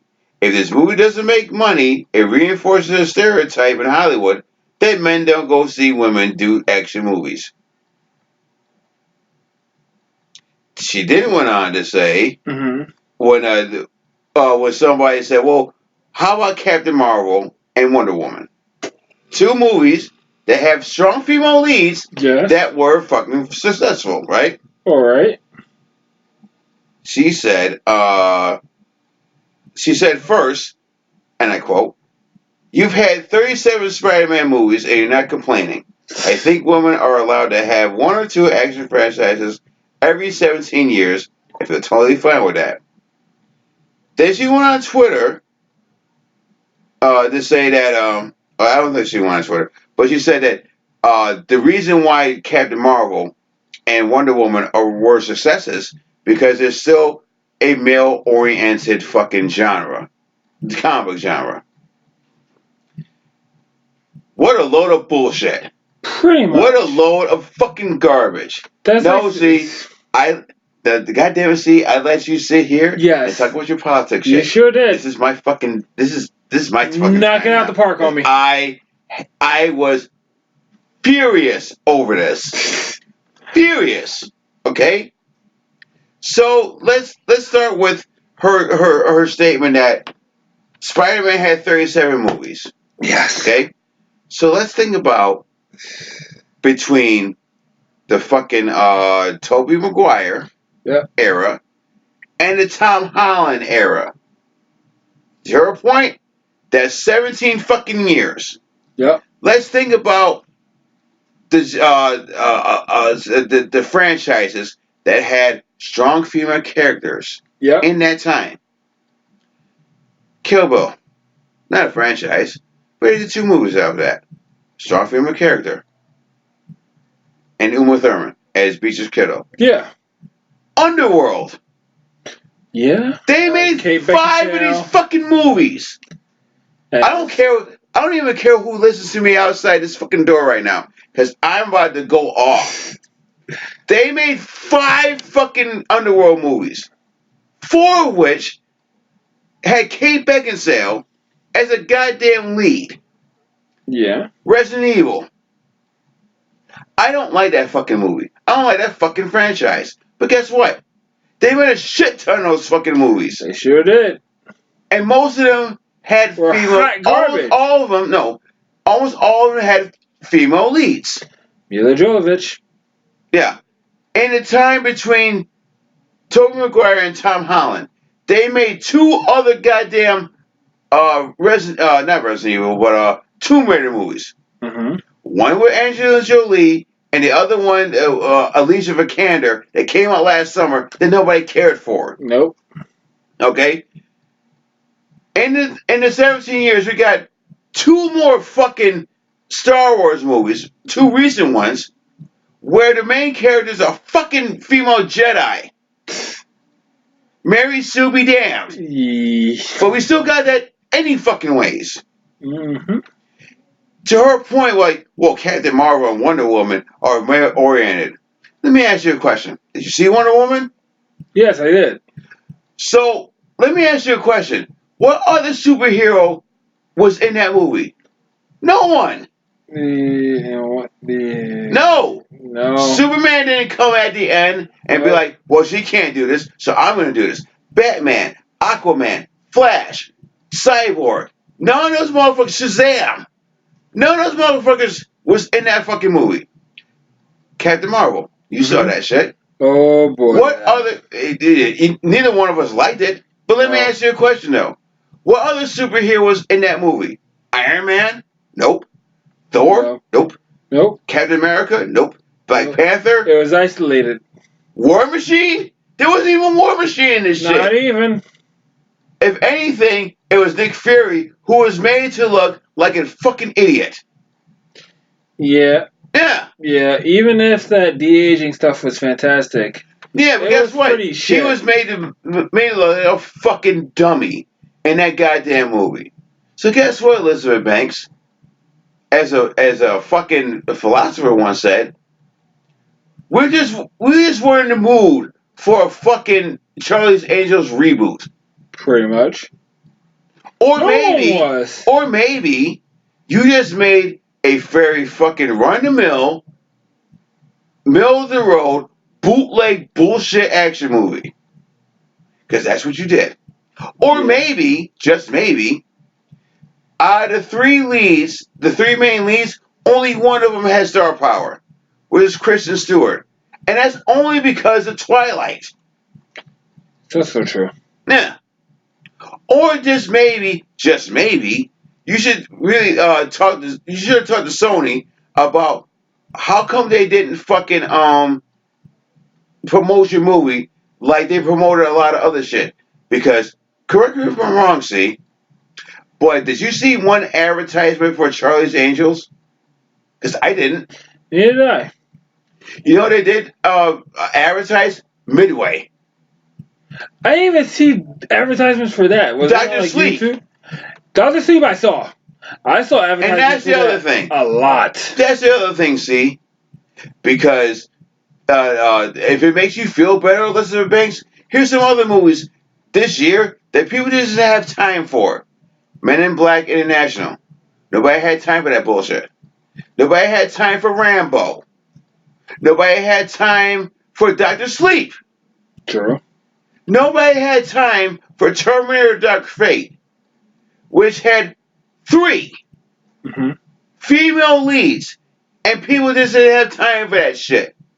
You know why? Because I think we're at the point, maybe, where people don't care about fucking reboots and remakes anymore. They don't care. They didn't care for Charlie's Angels, just like I didn't care for Charlie's Angels. Yeah. And this movie goes out of its way to make you think, to make you remember, like, hey, remember when this movie was goofy and fun? With Cameron Diaz and Drew Barrymore and Lucy Liu? Fam, let me spoil it for you for a second. Go ahead and add stuff up, because don't really see myself running out to You're not gonna see that. I'm gonna spoil this for you and the fucking programs, because then they're not gonna see this shit any fucking ways. They are doing it. So Patrick Stewart, like I said, is Bosley. He's in the story he's retired. Okay. So he did this fucking slideshow of all his early days. Let me tell you something. They showed him in pictures with the first cast of Charlie's Angels, or at least the 2000 cast. Okay. With Cameron and Lucy and Drew. And if you saw those movies, you're like, that's bullshit. You weren't in these fucking movies. That's when these movies are fucking cool. Yeah. At least the first one was. This one was not. I will say one good thing about this movie is that Kristen Stewart is the best part of this movie. You know, because everything else I've ever seen her in, she looks like she just pouts. She's almost a slouchy girl. She's almost Chloe Moretz Gretz. But there's a place. There's a place for that, but maybe. But not every goddamn movie you're fucking in. No. And Kristen Stewart looks like she's never having a good time. Even in those bullshit Twilight movies, which I've only seen one of them, and it's all I need to see of that bullshit. But she's the best part because she looks like she's having a good time. She looks like she's in on the joke. Like, this is a fucking paint by the numbers fucking action flick. So let's just go for it. Yeah. And don't make it highbrow. Don't make it highbrow at all. Just have a bunch of cool chicks doing cool shit, beating people up, beat the thin man up, drive the car. Guess what? Goes off a cliff. Bada bang, bada boom. End of story. Listen. I like, at the end of the day, I like Elizabeth Banks. Yes. I liked her in certain things. I liked her in Zack and Miri Make a Porno. I liked her in that. She was in that? Yeah, that was her. I liked her in something just this past summer. Brightburn. She was the mom in that. Yes. I liked her in that. But guess what, Elizabeth Banks? This movie didn't work for people, including me. Didn't really work. And you had to, at the end of the day, you had to deal with that. I get it, see? Because, hey, listen, you can make examinations tomorrow. That's the other thing she said. Yeah. Well, if you don't like my movie, then why don't you go out and make a movie? Well, guess what? If it was that fucking easy, examinations would have been a fucking thing at this point. Sure would have. But guess what? We can't get the funding. It's going to be hard for us to get the funding for that. Unlike you, who is a Hollywood star that can get the funding to make this fucking movie. Well, guess what? Your movie didn't work for no one, including me. That doesn't mean that the next movie you come up with won't be a hit. Yeah. It just means that your movie didn't fucking work. So fuck off with your fucking put your fucking feminism card back in the fucking deck. Yeah. God damn it. It's funny because God damn it. You can't sit there and say, well, nobody cares about girl power when every day when I walk out this fucking door, all I see is girl power. Have you heard anything about Batwoman? No, but guess what? It's the same exact thing. That's all. Why? Because she's lesbian? But that's what happens in the comic book. No one cares about that. It's just okay. So Batwoman plays it up where it's like, oh my god, if you're a dude, you're a pussy, and I'm gonna beat you up in this and the third and whatnot, what have you. So, like I was saying, it's the same controversy as this. It's just it's skewed to a different direction where everybody's inept and Batwoman's the smartest thing in the room, and there you go. It's garbage, see, because Yeah. I can point to 3 movies Uh-huh. that have nothing to do with comic books or that were successful. Number 1, Atomic Blonde, last year. You did love Atomic Blonde. Okay, I liked it, but Red it also did very well at the box It office. did do very well. Red Sparrow's another one, right? No. Number 2 is Widows. Okay. Even though I like parts of it, that movie did really well at the box office. Mm-hmm. And number 3, God damn it. I gotta think of no, because it came out this year. Oh, The Cat in the Hat was Mike Myers. The Cat in the Hat. God damn it! What was the third? What was my third fucking? What else the 2? Uh, I had to say. when it comes to us, it'll come to you. If it Yeah, doesn't come but before the end of the my show, point is, there are movies that were successful. Yeah. Oh, a movie a movie this came out not that long ago. Hustlers. Yes. Hustlers did really good at the box office. They're great. All 3 of those movies had strong female leads, if not more than one female lead. Uh-huh. So guess what, Elizabeth Banks? Your fucking argument is fucking bullshit. It's bullshit. Garbage. That's all I gotta say about Charlie's Angels. All right. A bit of a book report. I read the first issue of the Dollhouse Family. I remember you telling me you were looking that up. It's through DC Black Label, and it's through Joe Hill's comic. His Hill House horror label. Okay. If you don't know who Joe Hill is, you definitely will know his father, because his father is Stephen King. Oh yes, and Joe Hill. Before, yeah. If you see a picture of him today, looks just like him. It's uncanny, so uncanny. Yeah. And one of the comics, because there's another one, Basket Full of Heads, which I have not read yet. I have it, but I haven't read it. Just like the reboot of Hellblazer. That I haven't read either. But Dollhouse Family tells a story mostly about this British family between 1979 and 81. The daughter Annie gets this dollhouse that was inherited. It was given to her by a relative.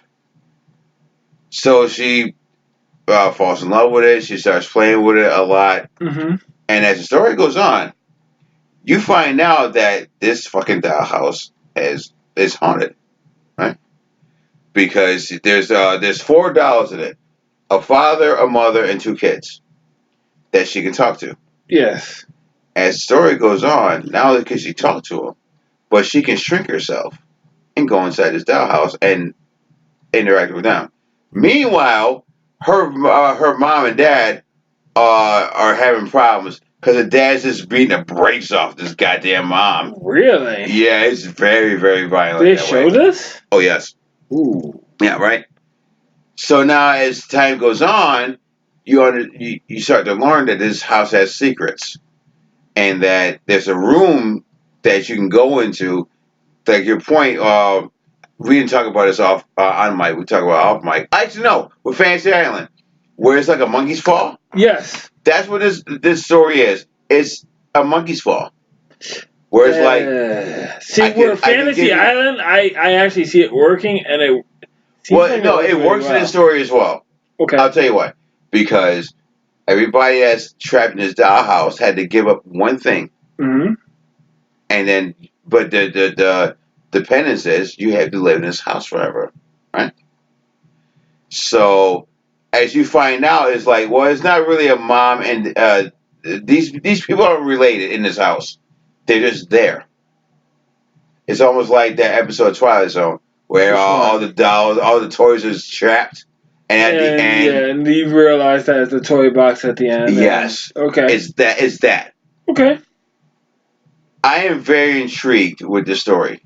Very much intrigued. Now, there's a subplot where there's an oceanographer. I think that's what it is. Because he like takes information about lands and shit. Mm-hmm. He finds a cave. There's secrets in the cave, and at the end, there's like this fucking spirit, this woman who he fucks. To be honest with you, I don't care about. They could have cut that part out. Yeah. Because I'm way more intrigued as to one, is this story still about Annie and her family? Mm-hmm.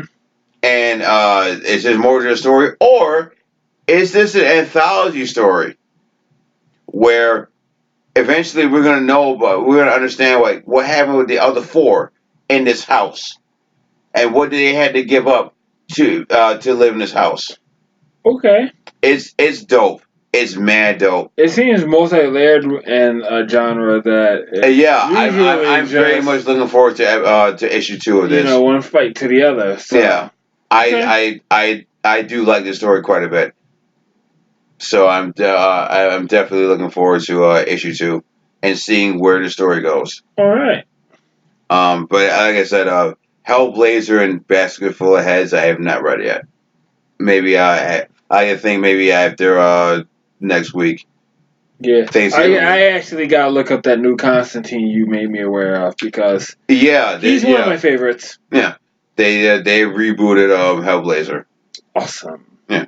So okay, so let's wrap it up with some box office numbers. These are the top 10 highest grossing movies of this past week according to JoeBlood.com.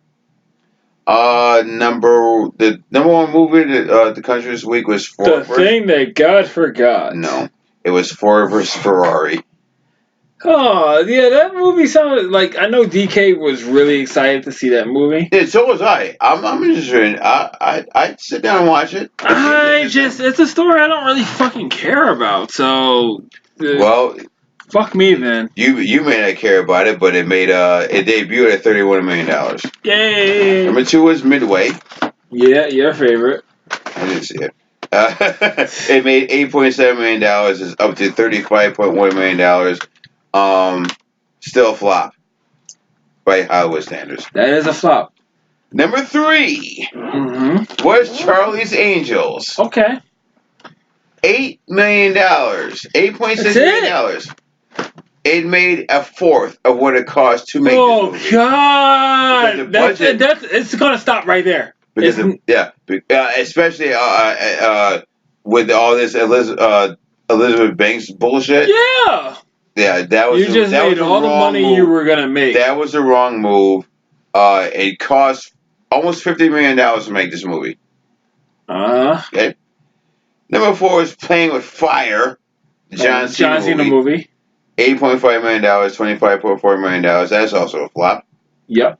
Number 5 was Last Christmas. You gave you my heart the very next day. You gave it away. That made $6.7 million, $22.5 million. Oh, okay. Maybe that movie will pick up some steam because it is the holidays. Go Hallmark Rangers. Right. Yes. Number 6 was Dr. Sleep. All right. $6.1 million, $25 million. It's making dollars. Not really. It's making its rounds at least. Not really. Really? It costs. No. It costs more to make that. No one's seeing Dr. Sleep? No. Well, I was very surprised because, again, that movie was heavily hyped. Yeah. Especially off the heels of It Chapter 2. And you're like, here's the next Stephen King movie. It's Dr. Sleep.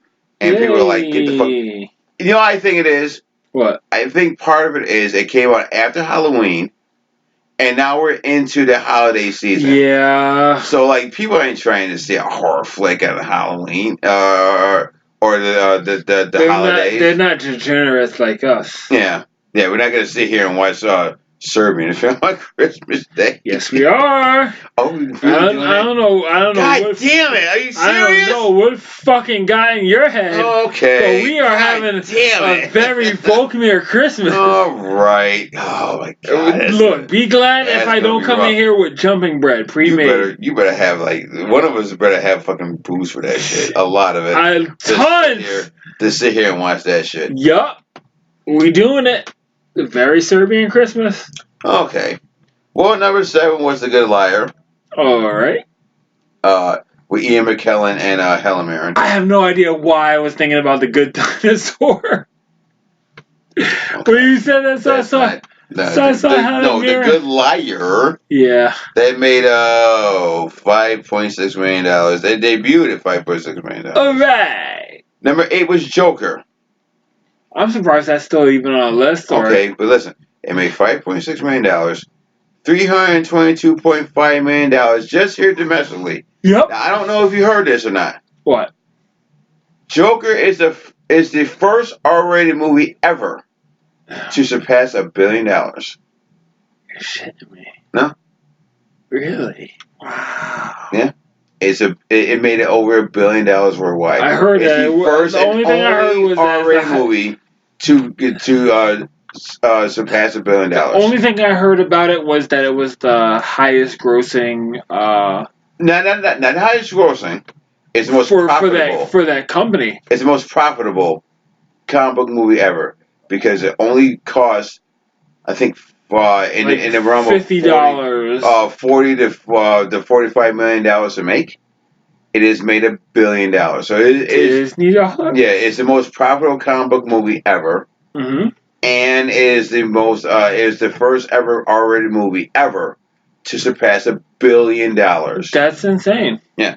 So congratulations to Warner Brothers. Good job, and DC, Joaquin. and Todd Phillips and Joaquin and everybody else that had anything to do with this movie. Yep. Yeah, sold it. Yeah, did it. Yeah, because you definitely need to see that shit. Yeah, I actually brought a fucking Warner Brothers DC movie to the forefront. That doesn't suck. Continue. Right. Number 9 was Maleficent. Maleficent Evil. That was a sequel. $5.2 million is cracked the $100 million mark at this point. All right. And closing out the list was Harriet. $4.7 million. Yes. I don't know why I figure Harriet the Spy, but it's about Harriet Tubman. She might have been. That could have been. But $4.7 million, $31.8 million altogether. Yeah, another podcast episode titled CCN, the Harriet Tubman interview. Yeah. Well, coming up this weekend, 3 movies. 2 are big movies. The one that ain't really that big is your boy Black Panther and 21 Bridges, an action movie. Nope, don't care. The other one is A Beautiful Day in the Neighborhood with Tom Hanks. Ooh, yeah, we gotta see that. Hopefully SUV Hitman has it. I assume we will. But here's the big movie of this weekend. They call him Boss. No. Damn. And I do not envy you right now. Because you have 2 daughters. You know what's coming out this weekend? Frozen Part 2. Stay away. and if it was anything like Part 1, if they have a song like "Can you help me build a snowman?" Or Let It Go. Oh man, you're gonna be hearing that song fucking for the next 12 months. Stay away, stay away. Oh man, I saw that. I was like, I forgot that movie was coming out. And then I was walking down the street. I was walking past McDonald's, and they have an advertisement for Frozen 2. I was like, oh no, that movie's coming out. But you know what? Yep. I ain't gotta see it. Whoops. No, you sure fuck don't, but I will. But you will. I will have every song memorized in a week. Well, because I like to think your oldest, when the first one came out, she was still kind of that age where it hit her at the right time. I wonder if Frozen 2 is going to hit her the same way. Nope, it's going to hit her. And what's going to happen is they're going to sing the songs because they like doing it to annoy each other. And then it's going to die. That's the thing about kids. It's like they attach onto whatever we like project our praise on. So let's say kid comes in, starts singing Let It Go, and we encourage them, and then they, start belting out the lines, right? Great, fun. They're going to internalize that. And they're going to belt out the lines all the time until they get that same reaction. They're like freaking heroin addicts chasing a high. Jeez, I never thought I would say that about kids, but hey. Damn. But hey. Oh man, these kids got to chase that dragon. They're chasing that sweet Lady H. Yeah. And Frozen and Disney know what they're doing. Oh my god. I didn't even tell you, I have the freaking Disney Plus app. Do you really? Via proxy. What? Via proxy, so. Okay, so how is it? Let's first say this. They have stuff bracketed out in categories, and that's fine. That's all well and good. Right, because do I want to watch Disney? Do I want to watch Marvel? Yes. Or Star Wars or National Geographic? But the problem I have with it is it becomes a typical political point of Disney is a monopoly. Sure. Okay? And obviously, there's a lot of shit in Disney that I really don't care for. Like, I don't care for not a single remake they've done. Right? You didn't watch Lady and the Tramp? Fuck no! Go eat my ass with some spaghetti sauce, motherfucker. No, I ain't watched Lady and the Tramp. That dog fucking ate that fucking spaghetti strand out of your butt. He Michael Vick that spaghetti strand out of my butt. That a bitch. But it's one of the things that the kids have enjoyed, the wife has enjoyed. Of course they did. Of course they will. And it's got all the fucking Disney cartoons on it. But the thing that is hilarious about it is that we already have that. We already have those. But you don't have the entire library. Do you have Robin Hood? Yeah. Do you have Mary Poppins? Yep. Mary Poppins Returns? Yeah. Do you have Mulan? Yep. Do you have Frozen? Yep. Do you have... Yeah, I mean... Herbie the Love Bug? No, but... Condor Man? No. But you don't have it. Do you have Tron? I don't even think those are on fucking Disney Plus. What? If you find... Are you kidding me? They don't have Tron? No, I'm talking about Herbie the fucking Love Bug. What? Why wouldn't it have Herbie the Love Bug? I'm gonna look. It's a Disney movie. I swear to God, yeah. Go. I'm gonna go. We're gonna play fucking Disney Plus Roundup. Yes, because I'm like, yo, I'm gonna call out shit, and I want to know if it's on there. Like Gus, the football kicking mule. Is it on Disney Plus? No, that's bullshit. Maybe Dust, the heroin addict janitor. Okay. Does it have bed knobs and broomsticks? Of course, that's gonna be on it. Obviously. So why wouldn't they have that, but not Tron or fucking Black Hole? Because the only black hole they're gonna have is an anus. What? If they don't have Tron and Tron Legacy and fucking Black Hole, that's not worth $7. That was $7. Not even if they're What? Disney dollars. No, I'm not giving up my Disney dollars if you don't have Tron, Tron Legacy, and Black Hole. What about the Jury and Natty Gann? They have that on there? What? The Jury and Natty Gann. I don't know. Flight Navigator? Don't know. I haven't gone through the whole catalog. But I will. When I go home. No. We're going to do this on Thursday. Okay. And we're going to come back we're next going to time do, yes. and say, like, well, they had this Disney on there. But they didn't have, we're going to do Disney Roundup. The Disney Plus Roundup? Yeah. Absolutely. Because I want to know what's on this shit. Because, okay, you have Mandalorian, and I guess that's a thing. Yeah. But, I don't, that's cool. I think I will get it when, or at least try it when the Marvel shit comes out. Okay. Because it connects to the MCU. Yes. But other than that, I want to know what's on this fucking app. And especially, and with Fox as well. Because, hey, listen, if I had Disney Plus and it was Christmas, there's one movie I need to see. And it's a Fox movie. Sure is. Die Hard. Yep.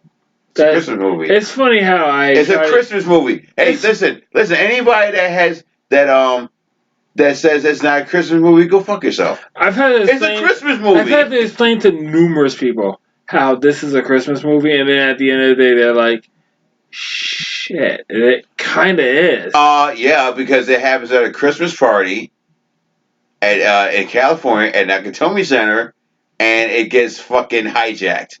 Just like fucking Gremlins, technically, is a fucking Christmas movie. Yeah. It's not a Christmas movie. Oh, let me ask you a question. Where is that? What's the setting? Christmas. It's not a traditional Christmas movie, but it's a Christmas fucking movie. And at one point when I had it on fucking DVD, I would watch either Die Hard or fucking Gremlins. And then at some point I would either watch Bad Santa or Christmas Story. Because Christmas ain't Christmas without Christmas Story. We're fucking hysterical. Anyways. Christmas Story, yeah. Yeah. Especially at the end with the dogs. That's my favorite scene. Oh, okay. When the neighbor's dogs come in and they tear up the turkey. Sons of bitches! Puppies! Thank you, programs. This is where we wrap this up. Oh, my God. Anyways, yes. Let's because you are fucking fading fast. I have been fading. You've been fading. But I'm holding in there. This is like a couple weeks ago when I faded really fast. And yes. This is where you are. So let's wrap this up. Thank you so much for hanging out with us for episode 33. 33? Yes. The political episode. The Politico episode. We will see you next time. I've been Alan. I've been Brother C. Yes. We've been at Geeks From Apartment 2, and as always, we keep the door open for you. Deuces! Laters. Yo. Disney Plus is not a scourge on the society. No, it's not. Yes, it is. They're giving it to you for $7 a month, man. What the fuck, man? Yeah, no, they're not giving it to us. You're paying $7 a month. Okay, but you know what? They could have easily did that for like Netflix. They could easily do that for like $10 a month. They giving it to you for like $7 a month. Are you kidding me? They could have, but they didn't. It's okay. All right. Woo! All right. That was a good show.